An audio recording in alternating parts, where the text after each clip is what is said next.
꿈이 없이 인생을 사는 그런 사람이 있습니다. 이런 사람은 성경은 말하기를 묵시가 없으면 사람은 방자히 행하게 된다 라는 말씀을 새겨들어야 할 것입니다. 잠언 29장 18절 말씀인데 킹 제임스 번역에서는 이 말씀을 이렇게 번역합니다.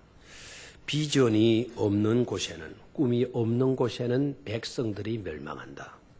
꿈이 없는 곳에는 백성들이 망한다고 했습니다. 다시 말하면 꿈 없이 사는 것은 불행이라는 말씀입니다. 어떤 경우에는 꿈을 가지고 있는데 그 꿈이 그릇된 꿈입니다. 잘못된 꿈인데 그 꿈 때문에 자신은 물론이지만 타인에게까지 큰 고통과 상처를 안겨주는 그런 경우도 허다히 있습니다. 가령 예를 들면 히틀러와 같은 자의 꿈, 나폴레옹과 같은 정복자의 꿈, 징기스칸과 같은 그런 정복자들의 꿈 같은 꿈일 것입니다. 잘못된 생각과 잘못된 믿음, 그리고 세상적인 야망과 야심은 큰 비극을 초래하고 마는 것임을 우리는 알아야 합니다. 이렇게 보니까 꿈이 없어도 문제고 꿈이 있어도 문제구나. 그러면 어떻게 하란 말인가? 아마 고민이 되어질 수도 있을 것입니다. 근데 말씀의 핵심은 어떻게 하란 말인가가 아니라 제대로의 바른 꿈을 가져야 한다는 말씀입니다. 그것은 품어야 할 꿈일 뿐만 아니라 우리가 언제나 꾸어야 할 꿈이기도 합니다. 그 꿈은 바로 하나님이 주시는 꿈인 줄 믿습니다. 야곱은 그러한 꿈으로 복을 받은 인생입니다. 한번 따라하십시오. 꿈으로 복을 받은 인생. 꿈으로 복을 받은 인생. 야곱. 따라하는 것도 좀 힘든 것 같네요. 다시 한번. 꿈으로 복을 받은 인생. 야곱. 야곱의 생애를 여러 가지로 조명할 수 있겠지만요. 야곱의 생애는 한마디로 꿈으로 복을 받은 인생이다. 이렇게 우리는 요약할 수 있어야 합니다. 여러분 야곱 잘 아시죠? 야곱을 보면 어디 하나 뛰어난 점이 없는 그런 인물입니다. 오히려 태어날 때부터 남의 발목이나 잡는 그런 인생이었습니다. 성장 과정에서도 보면 항상 어머니 치맛자락을 떠나지 못하는 유약한 마마보이였습니다. 그에게 있어서 또 하나의 치명적인 요소가 있었는데 그것은 비열한 이기적인 행동이었습니다. 자신의 이익을 위하는 일이라면 수단과 방법을 가리지 않는 것입니다. 옛날이나 지금이나 자기밖에 모르는 사람들 때문에 일어나는 사건 사고들, 이것 때문에 늘 우리는 불안에 떨어야 하는 것 아닙니까? 우리가 살고 있는 이 사회는 살벌하고 험악한 그런 세상이 되고 말았습니다. 야곱은 타인의 약점을 볼모로 삼아서 팥죽 한 그릇에 장작권을 움켜쥐었습니다. 아버지를 속이고 장인도 속이고 형도 속이고 그렇게 속여가면서 자신의 재산 목록을 늘려갔습니다. 그의 고백대로 보면 지팡이만 내가 들고 요단을 건넜었는데 지금은 두 때를 이루었다. 이렇게 고백한 것을 보면 악착 같은 인생, 지독한 이기주의로 산 결과로 어떻게 보면 성공한 사람이 되고 큰 거부가 된 것처럼 보입니다. 그래서 사람들은 이와 같은 야곱의 겉모습만 보고 그의 삶을 자신의 성공 모델로 삼는 경우도 없지 않아 있습니다. 나도 야곱처럼 악착같이 살아야지. 그냥 웅켜지기만 하면 나도 언젠가는 거부가 될 수 있을 거야. 이런 식으로 생각합니다. 심지어 경제학 이론 가운데는요. 야곱의 그와 같은 이론을 중심으로 한 경제 이론도 나왔습니다. 어떻게 하든지 수단과 방법을 막론하고 무조건 성공하고 봐야 된다는 것입니다. 어떻게 하든지 우리 기업을 일으켜 놓아야 된다는 그런 경제 논리를 갖고 나온 그와 같은 기업들도 있습니다. 어떻게 하든지 부자가 되고 봐야 하고 성공하고 보아야 한다는 식의 사고와 철학을 가지고 사는 것입니다. 만약 사람들이 너도 나도 그와 같은 야곱의 삶을 성공 모델로 삼는다고 한다면 이 세상은 어떻게 되겠습니까? 심각한 문제가 야기되고 말 것입니다. 야곱의 생애를 좀 더 세밀하게 점검해 볼 필요성이 있습니다. 과연 야곱이 수단과 방법을 가리지 않고 갈취한 것들 때문에 행복했고 성공했다고 단정 지을 수 있겠는가 하는 것입니다. 야곱의 생애를 조심스럽게 점검해 보면 그건 절대 아니다라고 하는 결론을 가지게 됩니다. 오히려 야곱은 극단적인 이기주의로 산 일로 인하여서 그는 항상 불안해 했습니다. 그리고 두려움에 떨었습니다. 그리고 외톨이가 되어져서 외로움에서 그 서글픔 외로움을 달래만 했습니다. 사기를 쳐가면서 축적한 그 많던 재산도 형 에서를 만나기 직전 약복 강가에서 보게 되면 어떻게 보면 야곱에게 있어서는 위기 상황이라고 할 수가 있겠는데 바로 그 시점에서 보니까 그 많은 재산도 아무것도 아니라는 것을 야곱이 깨달은 것 같습니다. 그는 그렇게 힘들게 모았던 모든 재산들을 훌쭉 다 보내놓고 자신만 홀로 야복 강가에 남지 않습니까? 재산이 전부가 아니더라는 것입니다. 막상 실질적인 큰 위기에 부딪히고 보니까 재산은 자기에게 아무런 도움이 되지 않더라는 것을 실정적으로 나타내 보여주고 있는 것입니다. 그렇다면 야곱의 진정한 행복과 성공은 무엇이었을까? 우리는 되묻지 않을 수가 없습니다. 야곱의 진정한 행복 어디에 있었습니까? 야곱의 진정한 성공은 어디에 있었던 것입니까? 그것은 한마디로 하나님이 주신 꿈이었습니다. 야곱은 꿈으로 복을 받은 사람입니다. 꿈을 통하여 사랑의 하나님을 만난 것입니다. 꿈을 통하여 자신의 고달프고도 힘든 피난길에 하나님께서 자신과 함께 하시고 계신다는 하나님의 임재를 확신한 것입니다. 그리고 하늘로 놓여진 사닥다리를 보았습니다. 하나님의 사자들이 오르락 내리락 자기 곁에서 하고 있는 것을 본 것입니다. 그리고 꿈을 통하여 들려주시고 하나님께서 약속해 주신 그 하나님의 약속을 붙들고 사는 것이 바로 그의 꿈이 되어진 것입니다. 즉 야곱의 행복은 세상적인 야망과 야욕과 야심을 다 이룬 데에서 주어진 것이 아니라 하나님이 주신 꿈을 가진 일로 말미암아 그가 새롭게 되었고 그의 행복을 펼칠 수가 있었다는 사실을 명심하기를 축원합니다. 분명히 야곱은 꿈으로 복을 받은 인생이지 악착 같은 이기적인 욕심을 부린 일로 행복한 인생이 되고 복을 받은 인생이 아니었다는 것입니다. 그렇다고 한다면 우리는 어떻게 해야 할까요? 우리에게도 마찬가지입니다. 엉뚱한 것에서 행복의 요소를 찾고 엉뚱한 것으로 나도 행복할 수 있겠거니 나도 성공자가 될 수 있겠거니 이렇게 생각한다면 그것은 자기를 서글프게 만드는 일인 것임을 알아야 할 것입니다. 야곱처럼 꿈꾸는 것입니다. 하나님 안에서 하나님이 나와 함께 하신다는 것을 확신하는 믿음 위에 서는 것입니다. 하나님은 지금도 나 같은 죄인이고 나같이 그릇되게 살아온 사람이지만 그래도 나를 버리지 아니하시고 나를 사랑하시고 나를 지켜주시고 나와 나의 삶을 인도해 주시고 나를 도와주신다라고 하는 그와 같은 믿음 속에서 우리는 꿈을 가지고 살아야 하는 줄로 믿습니다.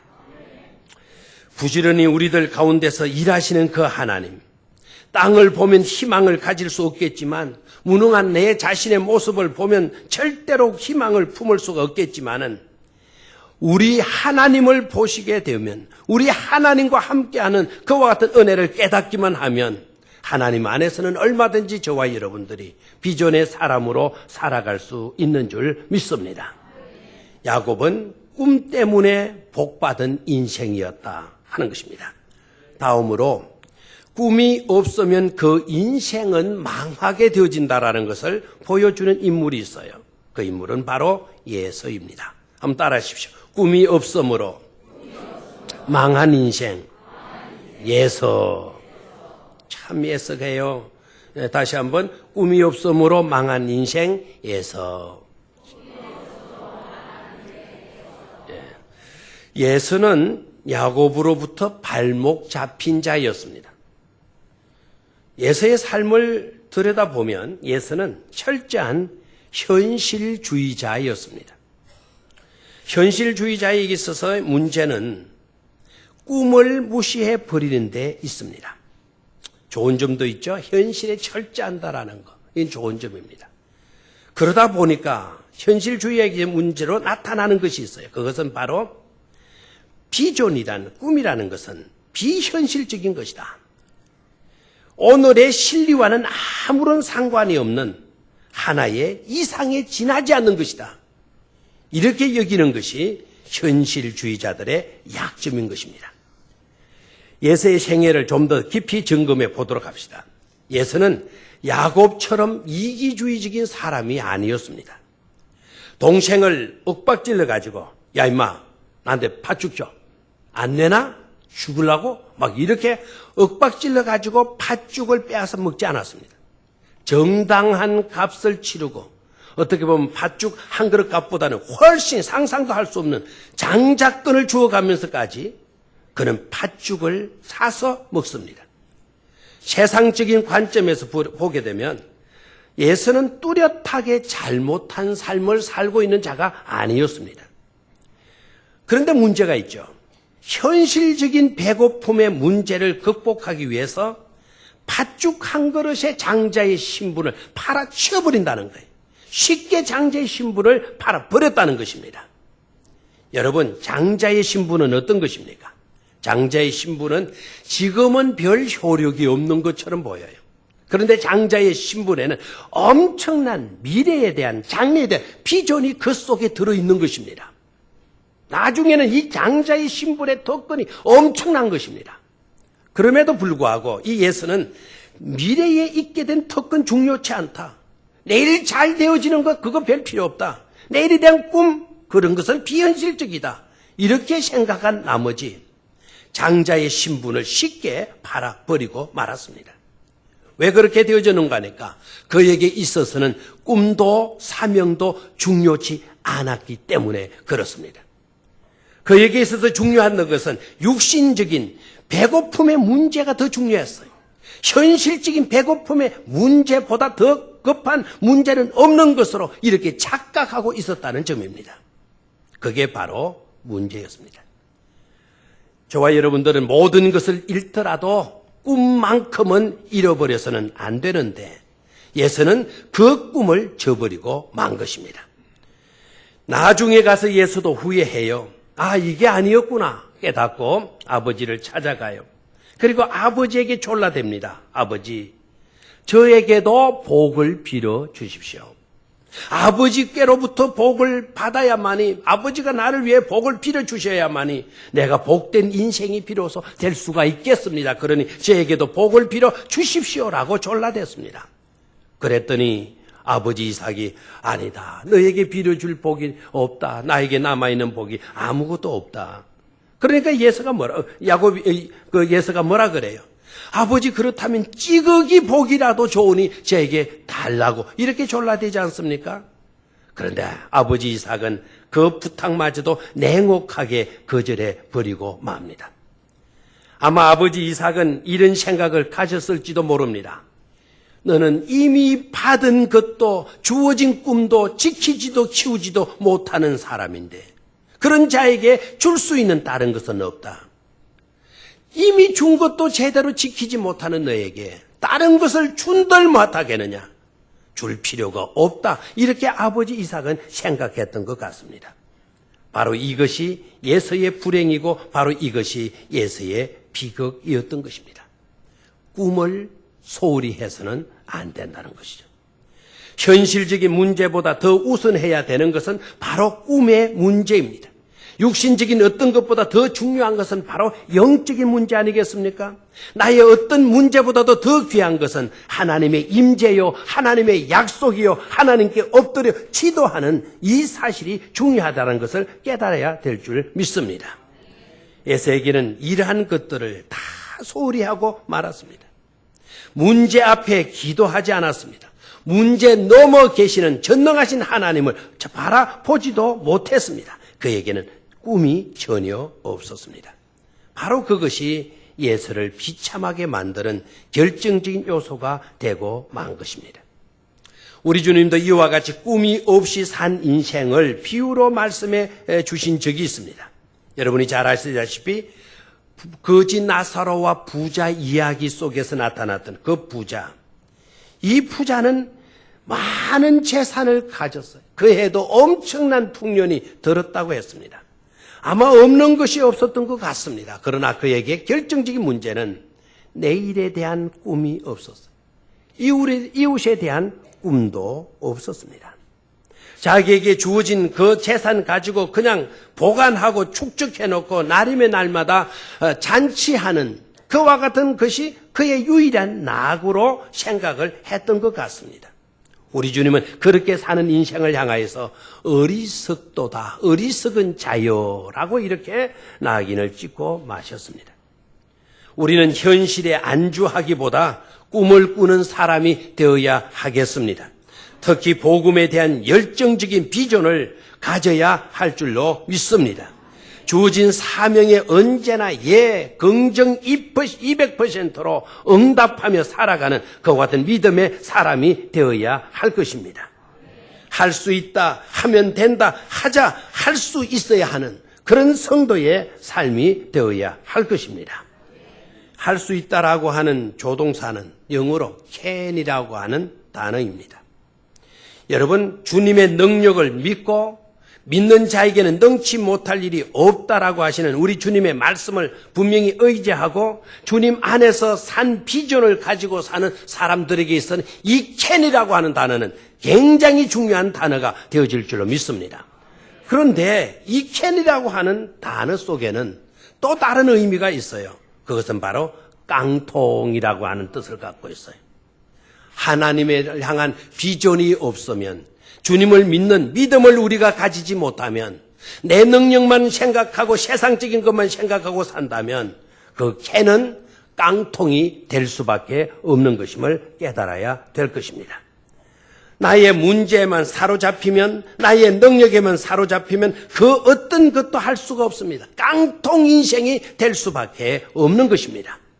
그러나 하나님께 비전을 두고 하나님의 능력을 구하고 하나님 앞에 무릎 꿇고 겸손히 하나님을 의지하게 되어지면 우리는 할 수 있다의 천의 인생이 되어질 줄 믿습니다. 주님 안에서 꿈이 없는 인생이 아니라 주님 안에서 꿈꾸는 인생이 될 수 있기를 주의 이름으로 축원합니다. 세 번째로 꿈을 주심으로 복되게 하시는 하나님을 생각할 수 있어야겠습니다. 따라하십시오. 꿈을 주심으로 복되게 하시는 하나님. 한 인간의 위대함의 크기는 꿈의 크기로 재어볼 수가 있습니다. 꿈이 작았던 사람은 별 수 없이 작은 사람입니다. 꿈이 반대로 큰 사람은 큰 사람이라 말할 수 있습니다. 하나님께서 사용하신 사람들을 보면, 또한 교회나 민족에게 복을 주시려 하실 경우에를 보면 하나님은 먼저 하시는 게 있어요. 그건 바로 뭐냐면 그 사람에게, 그 민족에게, 그 교회에게 꿈을 먼저 주신다는 사실이에요. 꿈을 주셔요. 그리고 그 꿈을 가슴에 품고 키워갈 수 있도록 하나님은 역사하시는 것을 볼 수가 있습니다. 하나님은 아브라함에게 복을 주시기 위해서 그냥 너는 복을 받아라, 그냥 있어라 이게 아니고 아브라함을 불러내요. 그리고 밤 하늘에 별들을 쳐다보게 합니다. 꿈을 심어주고 있는 거예요. 아브라함을 바닷가에로 데려갑니다. 아브라함에게 네가 보는 것은 뭐냐? 수많은 모래입니다. 그 모래를 보면서 네 후손이 모래와 같이 많아지게 될 것이다. 꿈을 심어주는 것을 볼 수가 있습니다. 하나님이 꿈을 주실 때 그 꿈을 받아서 잘 키워나가면, 그 꿈을 가슴에 품고 그 꿈을 키워나가면 여러분들은 꿈의 사람, 큰 위대한 사람이 되어질 줄로 믿습니다. 교회란 어떤 곳일까요? 교회란 꿈을 주는 곳입니다. 이 세상의 모든 교회는 큰 꿈을 주는 그런 장소요, 그런 하나님의 집이라는 것을 우리는 잊지 말아야 할 것입니다. 꿈을 주되 세상에 관한 꿈을 주는 것이 아니고 하늘 꿈을 심어주는 그런 교회가 되어야 하는 것입니다. 꿈꾸는 야곱에게는 하늘 문이 열렸습니다. 용서의 문이 그에 열렸고, 기도의 문이 열렸고, 행복의 문이 그의 앞에 활짝 열렸습니다. 꿈을 가지고 성전에서 나와 기도하던 한나에게는 태의 문이 열렸습니다. 절망에서 소망으로 나아갈 수 있도록 하나님은 그에게 능력을 베풀어 주셨던 것입니다. 히스기야는 죽을 병에 걸려서 절망할 수밖에 없는 그와 같은 입장에 놓여 있었지만 눈물로 하늘 보좌를 두드렸어요. 벽을 향하여 하나님께 불부러지져 기도했습니다. 그랬더니 하나님은 그의 기도를 들으시고 네 눈물을 내가 보았노라 말씀하시면서 히스기야의 생명을 15년이나 연장시켜 주셨습니다. 암담한 시대의 이사야는 성전을 찾았을 때 제단 숯불이 나타났고 그 숯불이 부정한 자기 입술을 찢어 놓았고, 그리고 우리 주님께서 그를 초청의 말씀으로 그를 불러주셨어요. 누가 나를 위하여 가며 나는 누구를 보낼고 하노고 한 그 음성을 들려주었습니다. 그럴 때 이사야가 고백합니다. 주여, 제가 여기 있사오니 나를 보내소서 응답했습니다. 하나님의 초청의 말씀을 성전 가까이로 나아갔을 때 그는 들을 수가 있었고 그 초청에 응답할 수가 있었던 것입니다. 그래서 하나님의 말씀을 전하는 선지자가 되어진 것입니다. 하나님은 바꿔주시는 엿장수와 같은 분이시기도 합니다. 저와 여러분들에게 있는 헌 것, 못 쓰는 것 가져가시고 우리 주님은 좋은 것으로 저와 여러분에게 안겨주시는 분이십니다. 야곱에게 있어서는 야망과 야심을 하나님은 가지고 가셨어요. 가져서는 안 될 꿈을 우리 하나님은 거두어 가셨어요. 그리고 그 야곱에게 가져야 할 꿈을 가질 수 있도록 그의 인생을 바꾸어 놓아 주신 것입니다. 내가 너와 함께 있다. 내가 너로 복되게 하겠다. 너와 네 후손을 복의 근원으로 내가 삼아 주리라고 하는 그 비전을 야곱에게 심어 주셨던 것입니다. 예수님 제자들에게 이 마을 저 마을 제자들을 데리고 다니면서 전도하셨습니다. 그냥 복음만, 하늘나라만 전하신 것이 아니었습니다. 제자들과 동행하시면서 우리 주님은 더 큰 비전을 제자들의 가슴 속에 안겨주시기 위함에 발걸음임을 우리는 깨달아야 될 것입니다. 이 말 저 말 전도하며 다니는 그 제자들, 거시적인 세계 선교의 꿈을 품을 수 있도록 하셨습니다. 땅끝까지 이르러 내 정인이 되라. 내가 세상 끝날까지 항상 너희와 함께 있으리라고 하는 말씀까지 덧붙여서 그들에게 꿈을 심어 주셨습니다. 일단 우리는 우리가 살고 있는 동네라도 다니면서 복음을 전해야 할 줄로 믿습니다. 이 골목 저 골목 이 동네 저 동네 다니면서 주님의 복음을 전하는 자가 되어야 합니다. 그리고 거기에 멈춰서 안 되고 더 나아가서 거시적인 안목을 가지고 세계 선교회까지 꿈꿀 수 있어야 할 것입니다. 오늘은 비록 겨우 우리 동네를 다니며 복음을 전한다 해도 내일은 땅끝까지 나아가 복음 전도자가 되리라고 하는 그런 꿈을 가슴마다 품어야 될 줄 믿습니다. 세상 끝날까지 주님께서 우리와 함께 계신다고 하셨으니 두려워할 것이 뭐가 있겠습니까? 안 될 것이 뭐가 있겠습니까? 염려나 걱정이나 근심을 할 필요가 어디 있겠습니까?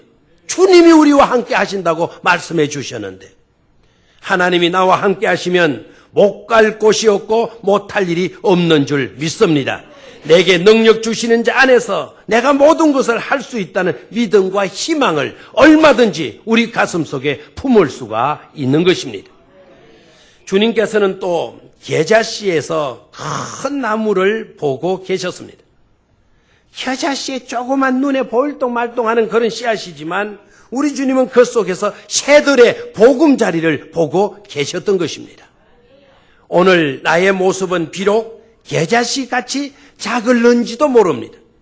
눈에 보일동말동, 그야말로 미미한 존재에 지나지 않을는지도 모릅니다.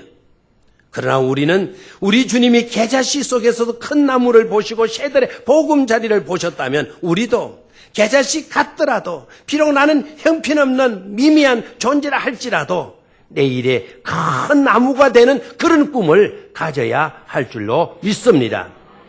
우리의 작은 헌신, 우리의 작은 전도 속에서도 언젠가는 큰 나무라는 결과를 볼 수 있어야 하겠습니다. 주님께서 우리에게도 말씀을 하셨습니다. 너희는 나보다 더 큰 일을 행하게 될 것이다. 너희는 나보다 더 큰 일을 행하리라. 우리가 읽기 쉽고 듣기 쉽지만 생각해봐요. 우리가 뭔데 주님보다 더 큰 일을 할 수 있단 말입니까? 정말 충격으로 들리지 않는 그런 말씀이 아닌 줄 믿습니다. 애사롭게 들어서는 안 되는 말씀인 것입니다. 내가 누군데 감히 주님만큼 큰 일을 할 수 있단 말입니까? 어떻게 주님보다 더 큰 일을 할 수 있단 말입니까? 이건 불가능이잖아요. 그런데 곰곰이 생각해 보니까 말도 아닌 말씀을 주님께서 하실 리는 없죠. 너희는 나보다 더 큰 일을 행하리라. 다른 일에 있어서는 큰 일을 행할 수가 없어요. 그러나 딱 한 가지 일에는 주님보다 큰 일을 할 수 있겠구나 하는 깨달음이 옵니다. 바로 그것은 복음 전도입니다. 복음 전도하는 일에 있어서는 우리는 주님보다 더 큰 일을 행할 수 있는 자들이라는 것을 깨달아야 돼요. 그 복음 전도에 대해서는 더 큰 비전을 주님께서는 우리의 가슴 속에 심어 주신 것입니다. 어떤 분들은 이 말씀을 하면 의아하게 생각하시는 분이 있어요. 어떻게 우리가 주님보다 더 복음 전도도 할 수 있단 말인가? 더 큰 복음 전도를 할 수 있단 말인가? 여러분 곰곰이 생각해 봐요. 우리 주님은 하나님의 아들로 이 땅에 오셨어요. 하나님의 나라에 대한 설교를 해 주셨어요. 어떻게 하든지 하나님의 나라에 들어가라. 하나님의 나라는 이런 것이다. 그래서 이 땅의 삶으로 하나지 말고 천국에 대한 소망을 가질 수 있도록 천국을 설교해 주셨어요. 이곳저곳 다니시면서. 그런데 우리 주님의 발걸음은 여러분이 아시죠? 유대 땅, 조그만 유대 땅을 벗어나지 않으셨어요. 그 유대 땅은 강원도와 경기도를 합한 땅에 지나지 않아요. 우리나라 땅덩어리, 강원도 땅, 그 다음에 충청도 땅, 경기도 땅, 그 땅 밖에 되지를 않습니다. 우리 주님의 발걸음은 그 안에 다니시는 발걸음이었어요. 한 번도 국경을 넘어가신 일이 없었습니다. 그런데 여러분, 바울을 알잖아요? 바울은 주님의 제자입니다. 주님이 그를 불러서 사도 되게 해 주셨습니다. 사도 바울이 어떻게 주님보다 큰 일을 할 수 있습니까? 다른 것은 할 수 없었어요. 그러나 복음 전도한 발걸음은 주님보다 훨씬 그의 영역이 넓었다는 사실을 우리는 성경을 통해서 알 수가 있습니다. 소아시아 7지역을 누비고 다녔어요. 복음을 전했고요. 수많은 사람에게 세례를 주었고 교회를 세우지 않았습니까? 주님보다 더 큰 일을 행할 수가 있었습니다. 전도하는 일에서만큼. 우리는 사도 바울 때보다도 더 좋은 시대에 살고 있는 줄로 믿습니다. 복음을 전할 수 있는, 더 넓게, 더 크게 전할 수 있는 그런 테크닉, 그런 기술, 그런 문화, 그런 과학이 우리에게 주어졌습니다. 방송을 통해서도 할 수 있고 여러 모양으로 우리는 더 큰 일을 할 수 있는 그런 처지에 놓여 있는 것입니다. 여러분, 이럴 때를 놓치지 말아야 될 줄로 믿습니다.